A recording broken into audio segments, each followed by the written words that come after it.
Everyone knows that to do great work, you need both natural ability and determination. But there's a third ingredient that's not as well understood, an obsessive interest in a particular topic. To explain this point, I need to burn my reputation with some group of people, and I'm going to choose bus ticket collectors. There are people who collect old bus tickets. Like many collectors, they have an obsessive interest in the minutiae of what they collect. They can keep track of distinctions between different types of bus tickets that would be hard for the rest of us to remember, because we don't care enough. What's the point, of spending so much time thinking about old bus tickets? Which leads us to the second feature of this kind of obsession. There is no point.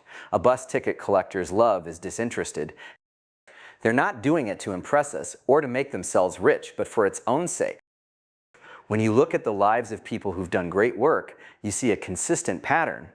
They often begin with a bus ticket collector's obsessive interest in something that would have seemed pointless to most of their contemporaries. One of the most striking features of Darwin's book about his voyage on the Beagle is the sheer depth of his interest in natural history. His curiosity seems infinite. Ditto for Ramanujan, sitting by the hour working out on his slate what happens to Ceres. It's a mistake to think they were laying the groundwork for the discoveries they made later. There's too much intention in that metaphor. Like bus ticket collectors, they were doing it because they liked it. But there is a difference between Ramanujan and a bus ticket collector. Ceres matter and bus tickets don't. If I had to put the recipe for genius into one sentence, that might be it, to have a disinterested obsession with something that matters. Aren't I forgetting about the other two ingredients? Less than you might think. An obsessive interest in a topic is both a proxy for ability and a substitute for determination. Unless you have sufficient mathematical aptitude, you won't find Ceres interesting. And when you're obsessively interested in something, you don't need as much determination. You don't need to push yourself as hard when curiosity is pulling you. An obsessive interest will even bring you luck, to the extent anything can. Chance, as Pasteur said, favors the prepared mind, and if there's one thing an obsessed mind is, it's prepared. The disinterestedness of this kind of obsession is its most important feature, not just because it's a filter for earnestness, but because it helps you discover new ideas. The paths that lead to new ideas tend to look unpromising. If they looked promising, other people would already have explored them. How do the people who do great work discover these paths that others overlook? The popular story is that they simply have better vision because they're so talented they see paths that others miss. But if you look at the way great discoveries are made, that's not what happens. Darwin didn't pay closer attention to individual species than other people because he saw that this would lead to great discoveries, and they didn't. He was just really interested in such things. Darwin couldn't turn it off, neither could Ramanujan. They didn't discover the hidden paths that they did because they seemed promising, but because they couldn't help it. That's what allowed them to follow paths that someone who was merely ambitious would have ignored. What rational person would decide that the way to write great novels was to begin by spending several years creating an imaginary elvish language like Tolkien, or visiting every household in southwestern Britain like Trollope? No one, including Tolkien and Trollope. The bus ticket theory is similar to Carlyle's famous definition of genius as an infinite capacity for taking pains. But there are two differences. The bus ticket theory makes it clear that the source of this infinite capacity for taking pains is not infinite diligence, as Carlyle seems to have meant, but the sort of infinite interest that collectors have. It also adds an important qualification, an infinite capacity for taking pains about something that matters. So what matters? You can never be sure. It's precisely because no one can tell in advance which paths are promising that you can discover new ideas by working on what you're interested in. But there are some heuristics you can use to guess whether an obsession might be one that matters. For example, it's more promising if you're creating something rather than just consuming something someone else creates. It's more promising if something you're interested in is difficult, especially if it's more difficult for other people than it is for you. And the obsessions of talented people are more likely to be promising. When talented people become interested in random things, they're not truly random. But you can never be sure. In fact, here's an interesting idea that's also rather alarming if it's true. It may be that to do great work, you also have to waste a lot of time. In many different areas, reward is proportionate to risk. If that rule holds here, then the way to find paths that lead to truly great work is to be willing to expend a lot of effort on things that turn out to be every bit as unpromising as they seem. I'm not sure if this is true. On one hand, it seems surprisingly difficult to waste your time so long as you're working hard on something interesting. So much of what you do ends up being useful. But on the other hand, the rule about the relationship between risk and reward is so powerful that it seems to hold wherever risk occurs. Newton's case, at least, suggests that the risk-reward rule holds here. He's famous for one particular obsession of his that turned out to be unprecedentedly fruitful, using math to describe the world. But he had two other obsessions, alchemy and theology, that seemed to have been complete wastes of time. He ended up net ahead. His bet on what we now call physics paid off so well that it more than compensated for the other two. But were the other two necessary, in the sense that he had to take big risks to make such big discoveries? I don't know. Here's an even more alarming idea. Might one make all bad bets? It probably happens quite often, but we don't know how often, because these people don't become famous. It's not merely that the returns from following a path are hard to predict. They change dramatically over time. 1830 was a really good time to be obsessively interested in natural history.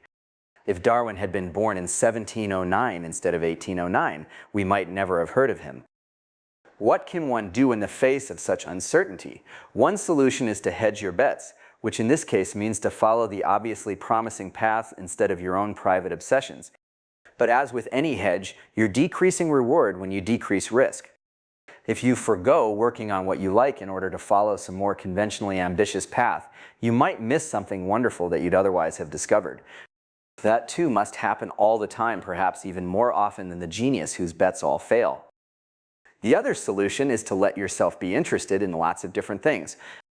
You don't decrease your upside if you switch between equally genuine interest based on which seems to be working so far. But there is a danger here too. If you work on too many different projects, you might not get deeply enough into any of them. One interesting thing about the bus ticket theory is that it may help explain why different types of people excel at different kinds of work. Interest is much more unevenly distributed than ability. If natural ability is all you need to do great work, and natural ability is evenly distributed, you have to invent elaborate theories to explain the skewed distributions we see among those who actually do great work in various fields. But it may be that much of the skew has a simpler explanation. Different people are interested in different things. The bus ticket theory also explains why people are less likely to do great work after they have children. Here interest has to compete not just with external obstacles, but with another interest, and one that for most people is extremely powerful. It's harder to find time for work after you have kids, but that's the easy part. The real change is that you don't want to. But the most exciting implication of the bus ticket theory is that it suggests ways to encourage great work. If the recipe for genius is simply natural ability plus hard work, all we can do is hope we have a lot of ability and work as hard as we can. But if interest is a critical ingredient in genius, we may be able, by cultivating interest, to cultivate genius. For example, for the very ambitious, the bus ticket theory suggests that the way to do great work is to relax a little.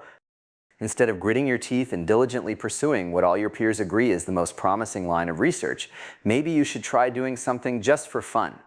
And if you're stuck, that may be the vector along which to break out.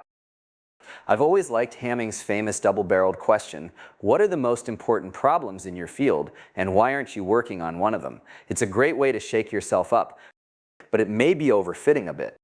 It might be at least as useful to ask yourself, if you could take a year off to work on something that probably wouldn't be important but would be really interesting, what would it be?